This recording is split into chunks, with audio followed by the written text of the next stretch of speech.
जरा विचार करा, तुम्ही आज काहीतरी लिहिलंय आणि तेच हजारो वर्षानंतर कोणाच्या तरी हाती लागतंय. कसं वाटेल?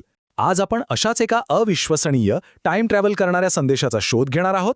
चला तर मग या रहस्याचा उलगडा करूया. हे शब्द ऐका, कोपण वरत कांतन. काय वाटतंय? एखाद्या प्राचीन मंत्रासारखे वाटतायत ना? पण थांबा, या 3 साध्या शब्दांमध्ये एक संपूर्ण कहाणी आणि एक मोठं रहस्य दडलेलं आहे. आणि या गूढ शब्दांचा अर्थ? तो तर अगदी सोपा आहे. कोपन आला आणि त्याने पाहिलं.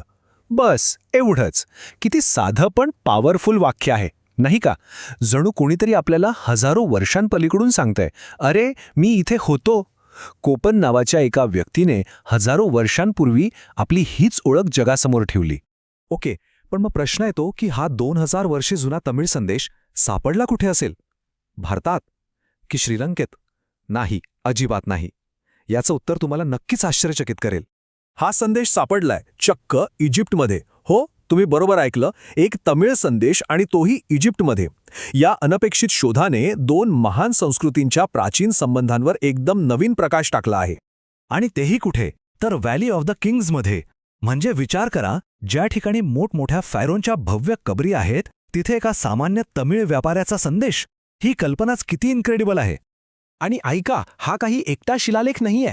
तिथे 1-2 नाही तर तब्बल 20 तमिळ ब्राह्मी शिलालेख सापडले आहेत. याचा सरळ अर्थ काय होतो की हा काही योगायोग नव्हता. तिथे भारतीय लोकांची नियमित ये-जा होती. एवढंच नाही, तिथे संस्कृत आणि प्राकृत लिपीतले पण जवळपास 10 शिलालेख सापडलेत. यावरून काय दिसतं की त्या काळात इजिप्तमध्ये भारताच्या वेगवेगळ्या भागांतून लोक आले होते. जणू काही एक छोटा भारतच तिथे वसला होता.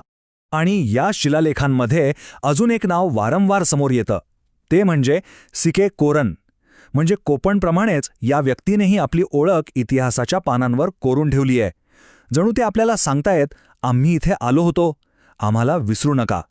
पण मग हे लोक होते तरी कोण? आणि एवढ्या लांब इजिप्तमध्ये ते करत तरी काय होते? चला आता या संदेशांच्या मागच्या लोकांच्या जगात जरा डोकावून पाहूया आणि त्यांच्या प्रवासाची गोष्ट जाणून घेऊया. तर हे जे शिलालेख आहेत ना, ते साधारणपणे 1ल्या ते 3ऱ्या शतकातले आहेत.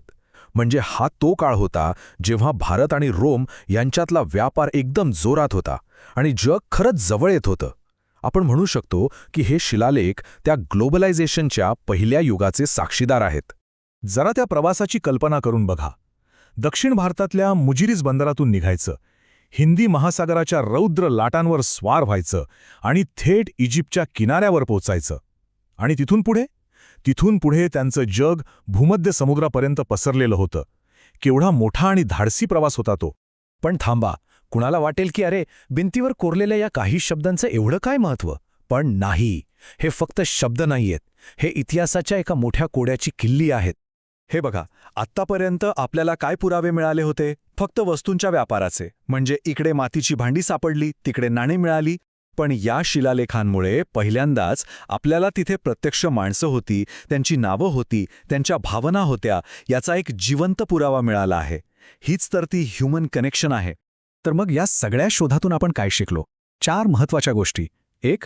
हे सिद्ध झालं की त्या काळात फक्त वस्तूंचीच नाही तर संस्कृतींचीही थेट देवाणघेवाण होत होती. 2. याने दाखवून दिलं की तमिळ भाषा आणि लिपी किती दूरवर पोहोचली होती. 3. त्या काळातही लोक किती प्रवास करायचे हे यातून दिसतं. आणि सगळ्यात महत्त्वाचं 4. याने पुन्हा एकदा अधोरेखित केलं की भारत त्या काळातल्या जागतिक व्यापाराचं एक सुपर इम्पॉर्टंट केंद्र होतं. पण हे सगळं ऐतिहासिक महत्त्व बाजूला ठेवूया. या संदेशांमध्ये एक अशी गोष्ट आहे जी आपल्याला थेट जोडते.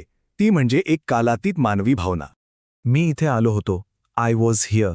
कोपणचा संदेश या एकाच भावनेचा तर आविष्कार आहे. आपली ओळख, आपली आठवण मागे सोडून जाण्याची ही जी इच्छा आहे ना, ती आपल्या सगळ्यांमध्येच असते.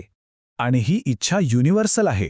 मग तो कोपनसारखा 2000 वर्षांपूर्वीचा व्यापारी असो किंवा आजचा एखादा पर्यटक, आपली खूण मागे सोडण्याची इच्छा सारखीच.